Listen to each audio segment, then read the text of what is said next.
있습니다. 요한복음 13장 14절 말씀입니다. 함께 봉독합니다. 내가 주와 또는 선생이 되어 너희 발을 씻었으니 너희도 서로 발을 씻어주는 것이 옳으니라. 발 씻어준 적 있습니까? 혹시 부부들 아내나 남편 발 씻어준 적 있습니까? 부모님들은 아이들이 어릴 때 발 많이 씻어주셨죠? 자녀들은 부모의 발을 씻어준 적 있습니까? 별로 없는 것 같아요. 굉장히 부담되죠. 쑥스럽죠. 그럼에도 불구하고 발 닦아주라 합니다. 근데 오늘 말씀은 단순히 발 닦아주라는 말씀이 아니에요. 좀 더 다른 가치, 다른 의미들이 있습니다. 예수님께서 주와 선생이 되어서 라고 말하는데 예수님의 인생, 공생의 가운데 가장 존귀해졌을 때였습니다. 사람들이 호산나 하면서 왕으로 영접하고 그랬을 때예요. 아무리 제자들한테 나 아니야, 나 왕 되는 거 아니야, 나 십자가 질 거야 아무리 얘기해도 제자들의 귀에 안 들어왔어요. 그 함성소리, 그 환호성 때문에. 누가 제자들이 예수님이 대권을 잡으면 누가 가장 높은 자리에 올라갈까 서로 논쟁하고 고민하던 때입니다. 가장 존귀하고 가장 높아졌을 때 가장 낮은 곳으로 내려가요. 유대에는 발 닦아주는 하인이 있었는데 그 하인이 하인 중에 가장 낮은 하인이에요. 옛날에 우리나라에서는 가장 낮은 급이 뭐였죠? 노비보다도 낮은 사람, 사람 취급받지 못한 사람. 그래서 사람들 볼 때는 두 발이 아니라 네 발로 걸어다니게끔 한 사람들이 있었죠. 백정들, 그렇죠? 발 닦는 하인이 마치 그래요.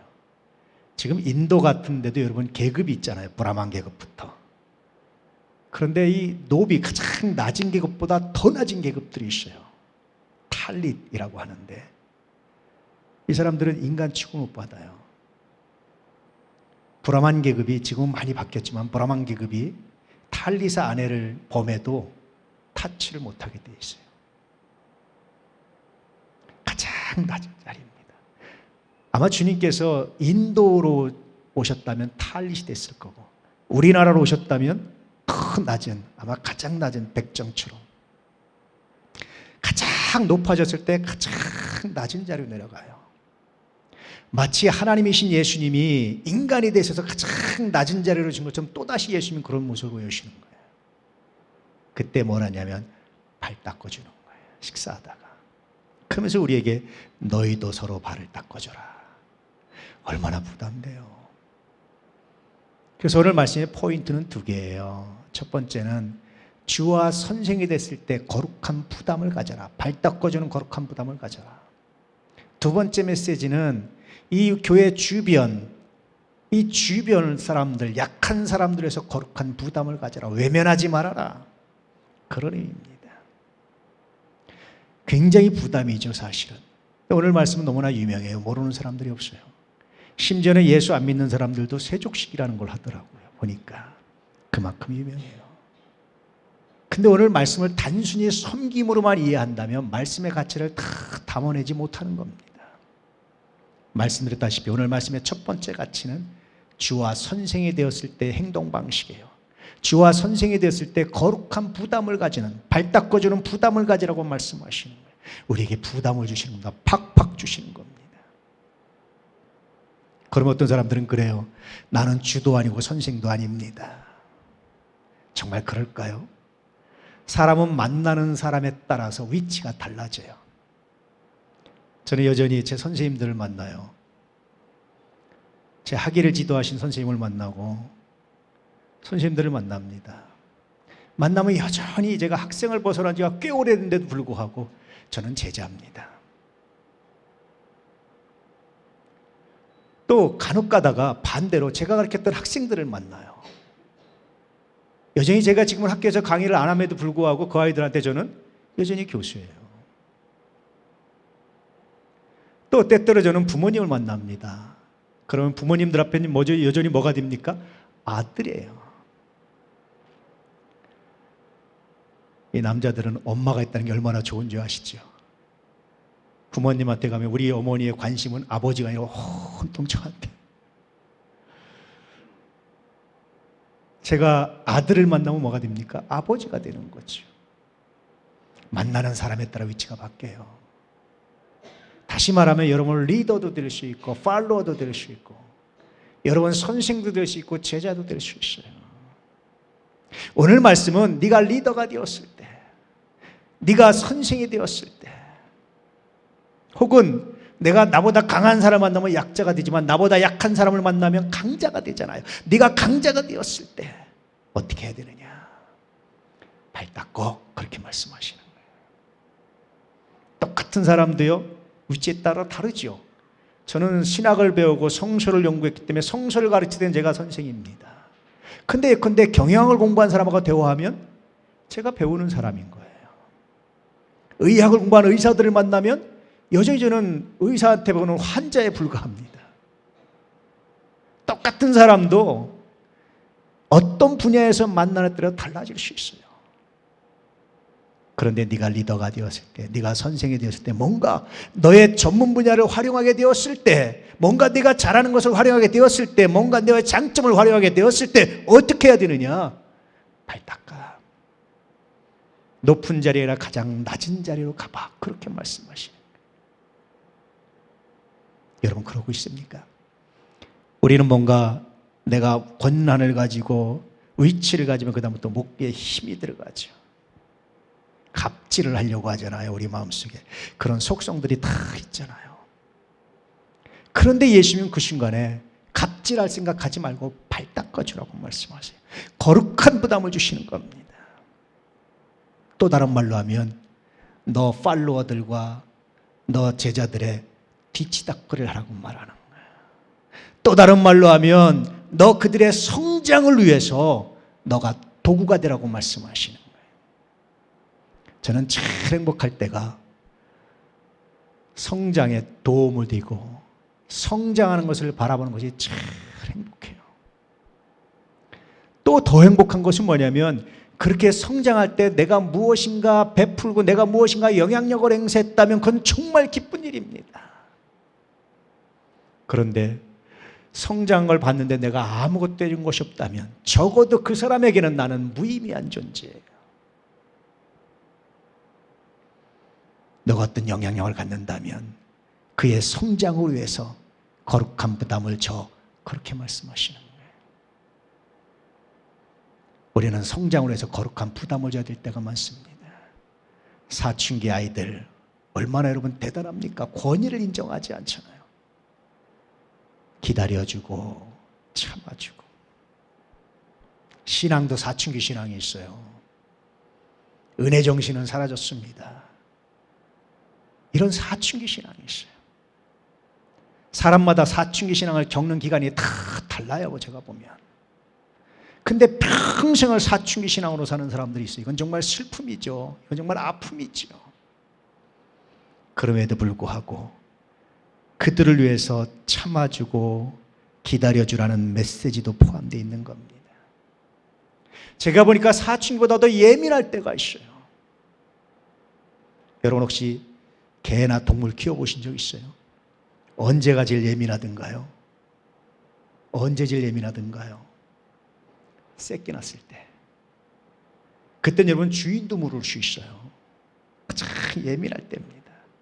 제가 보니까 인생에서 가장 예민할 때가 언제냐? 아이 두었을 때. 예민할 때입니다. 그래서 아이를 둔 그런 젊은 부모들은 참아주고 기다려주는 이해가 필요해요. 왜냐하면 가장 예민해요. 그 예민함이 아니면 아이를 기를 수가 없어요. 그 예민함 때문에 아이들을 건강하게 키우는 겁니다. 그 예민함을 이해하고 참아주는 것도 그것도 선생이 혹은 주가 혹은 리더가 앞선 사람이 해야 될, 치러야 될 대가다라고 말씀하시는 거예요. 그 대가 치르고 있습니까? 그 부담 지고 있습니까? 세족식의 근거가 되는 본문의 의미는 그런데 여기서 멈추는 게 아닙니다. 본문을 묵상하다 보면 생각나는 말씀이 있어요. 그 말씀들을 떠올리면서 묵상하는 겁니다. 다시 본문의 가치를 다시 한번 보면 이런 겁니다. 서로 발을 씻어줘라. 서로 종이 되어라. 주와 선생이 할 일은 종이 되어주는 것이다. 이 말씀 묵상할 때마다 떠오르는 말씀이 있죠. 그것은 바로 예레미야서에 있는 말씀입니다.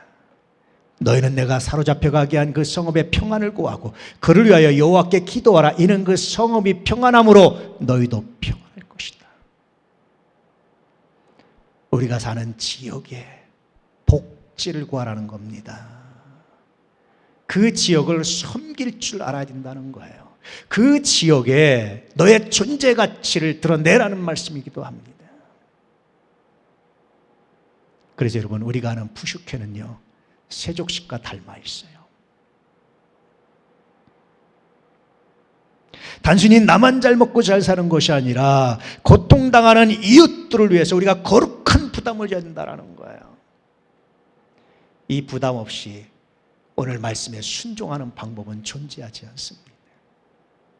이 부담 없이는 오늘 말씀에 순종할 수가 없어요. 저는 종종 참 안 됐다, 마음이 아픈 사람들이 있어요. 누군지 아세요? 편함, 편리함, 아무 일 없음, 아무것도 하지 않음. 정말 마음이 아파요. 부담, 물론 부담되지만 기꺼이 지기를 외면하는 사람, 마음이 아파요. 제가 몇 번 말씀드렸지만 제 첫 목회지가 강원도 영월이잖아요. 우리 가보셨죠, 다들? 많은 분들이 가보셨죠. 갔는데요, 제가 잠깐 목회하는 동안에 그 동네에서 평생을 사신 분들이 저보다 주변 지리를 몰랐어요. 웬 귀신 전설이 많아가지고 이렇게 두려움에 떨어서 바깥에도 못 나와요. 밤에는 귀신이 온다는 거예요, 앞산에서. 어느 날 하루 잠이 안 와서 보는데 정말 이상한 소리가 들리더라고요. 그래서 제가 마당에 나와서 한참 이러고 서 있어요. 이 소리가 뭘까? 이 정체가 뭘까? 그러다 발견했어요.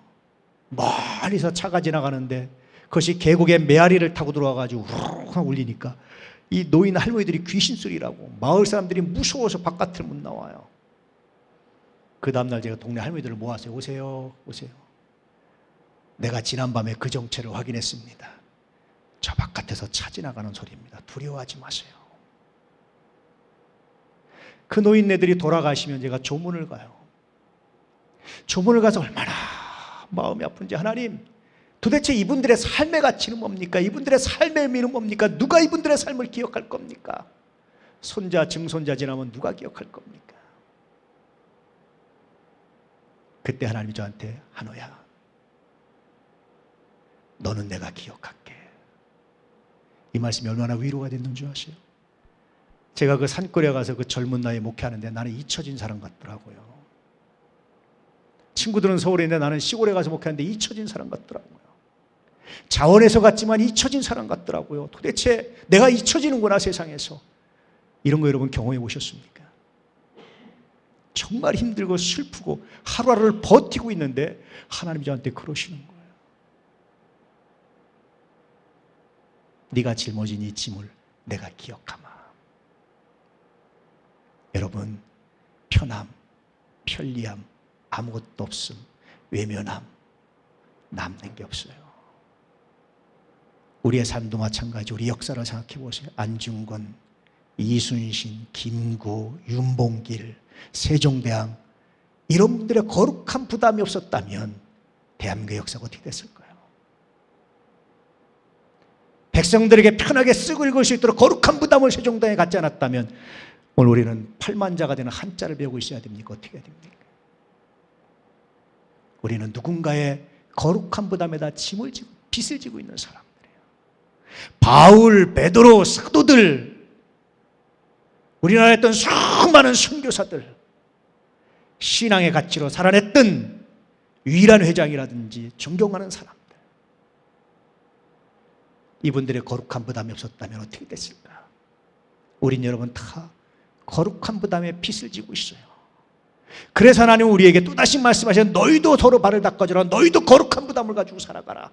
그 부담을 담당하는 자에게 내가 새로운 삶을 줄 거라고 약속하시고 있는 겁니다. 오늘 말씀은 제자들의 이 거룩한 부담을 가지고 살아갔어요.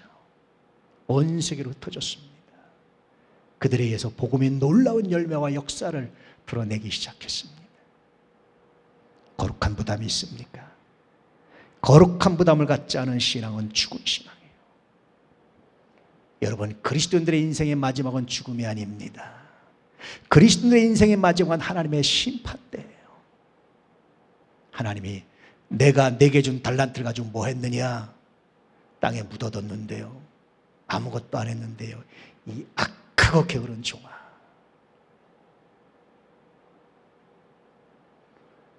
그 앞에서 그걸 할 말이 있습니까?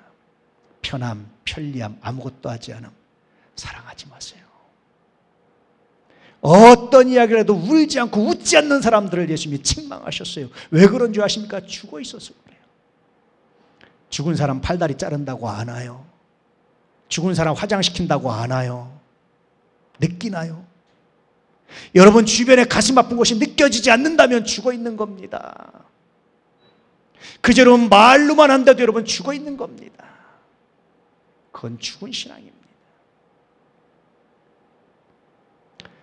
야고보서는 이렇게 말하고 있죠. 만일 형제나 자매가 헐벗고 일용할 양식이 없는데 너희 중에 누구든지 그에게 이르되 평안히 가라, 덥게 하라, 배부르게 하라 하며 그 몸에 쓸 것을 주지 아니하면 무슨 유익이 있으리요? 이와 같이 행함이 없는 믿음은 그 자체가 죽은 것이다. 거룩한 부담을 지지 않으면 죽은 신앙입니다. 거룩한 부담을 사랑할 수 있길 축복합니다. 여러분을 복되게 하시려 하나님 주신 놀라운 선물임을 믿으시기를 축복합니다. 할렐루야. 그것이 오늘 말씀의 정말 중요한 의미고 가치입니다. 내가 주와 또는 선생이 되어 너희 발을 씻었으니 너희도 서로 발을 씻어주는 것이 옳다. 주와 선생으로서 거룩한 부담을 지는 것이 옳다. 너 주변 사람들의 약함을 위해서 거룩한 부담을 지는 것이 옳다. 가장 낮은 자리에서 그들을 섬기는 것이 옳다라고 말씀하시는 겁니다. 무슨 말들이죠? 딸꽃드. 핀란드 사람들이 주로 하는 말입니다. 모든 일을 함께 하자. 우리끼리, 친한 사람끼리, 우리끼리. 여러분, 이것은 슬픔인 거예요. 어떤 사람이 그러더라고요. 중국이 미국을 이기지 못할 겁니다. 중국은 영원히 지원이 되지 못할 겁니다.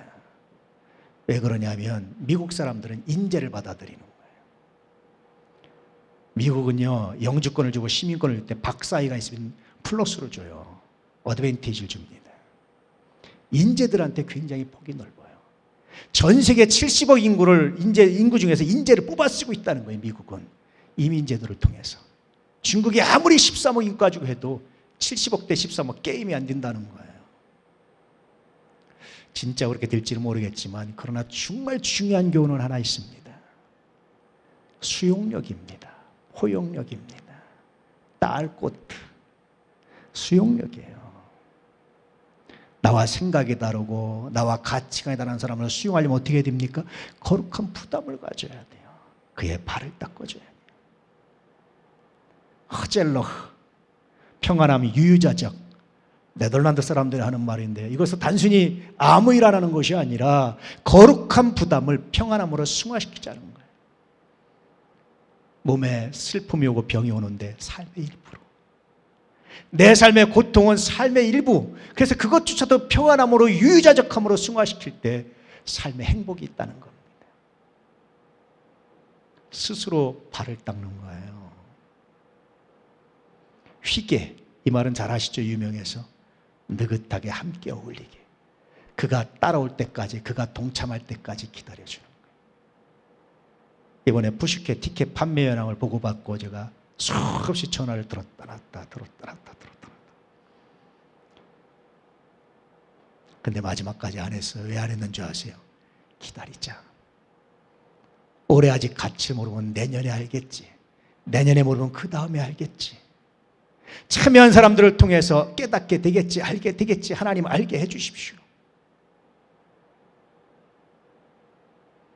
휘게입니다. 유엔에서 행복지수를 조사하는데 굉장히 상위에 랭크되어 있는 나라들인데요. 이들의 삶에 굉장히 중요한 가치관이 바로 이런 것들이에요. 딸꽃, 허젤러, 휘게. 한마디로 뭡니까? 발을 닦아주는 거예요. 한마디로 뭡니까? 낮아지는 거예요. 거룩한 부담을 갖는 거예요. 그 부담조차도 기쁨으로, 그 부담조차도 즐거움으로 승화시키는 겁니다. 여러분의 삶에 고통이 있습니까? 하나님, 이 고통도 나를 위한 선물임을 내가 믿습니다. 여러분 삶에 아픔이 있습니까? 하나님, 이 아픔도 우리를 위한 하나님의 놀라운 은혜인 것을 믿습니다. 왜냐하면 하나님이, 우리 아버지가 독생자를 내오실 만큼 나를 사랑한다는 사실을 내가 온몸으로 알고 느끼기 때문입니다. 제가 늘 자주 애용하는 말씀이죠. 우리가 하나님의 사랑을 알고 믿었더니, 사도 요한의 고백처럼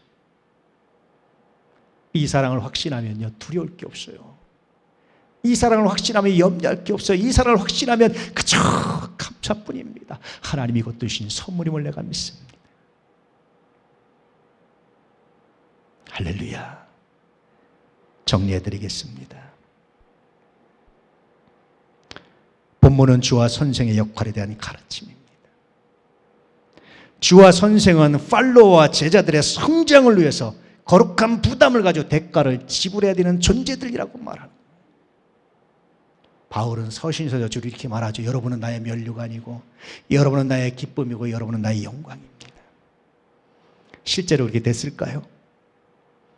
기독교 역사를 통해서 보면은요, 사실 1세기 당시에는 바울이 그렇게 유명한 사람이 아니에요. 기독교의 주도적인 사람이 아닙니다. 주도적인 사람은 베드로나 예수님의 동생 야고보였어요. 근데 바울이 죽은 다음에 한 100년쯤 지나가지고 바울이 다시 재부각되기 시작하는 거예요. 재평가되기 시작하는 거예요. 영주주의라는 이단 때문이었는데요. 바울에게서 가르침을 받은 사람들이 탁월하게 이기고 있는 겁니다. 이단을. 바울에게서 가르침을 받은 사람들이 탁월하게 승리하고 있는 거였습니다. 왜 그랬느냐 보니까 바울 서신들이, 바울에게 가르침 받은 것들이 드러나기 시작하는 거예요.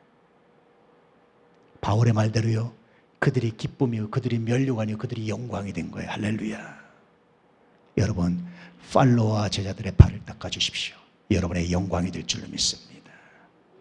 여러분, 약한 자들의 발을 닦고 싶으시오. 여러분의 영광이 될 줄로 믿습니다. 여러분의 삶의 가치가 될 줄로 믿습니다. 여러분의 삶의 발자취를 비로소 의미 있게, 가치 있게 만드는 정말 거룩한 도가 될 줄로 믿습니다.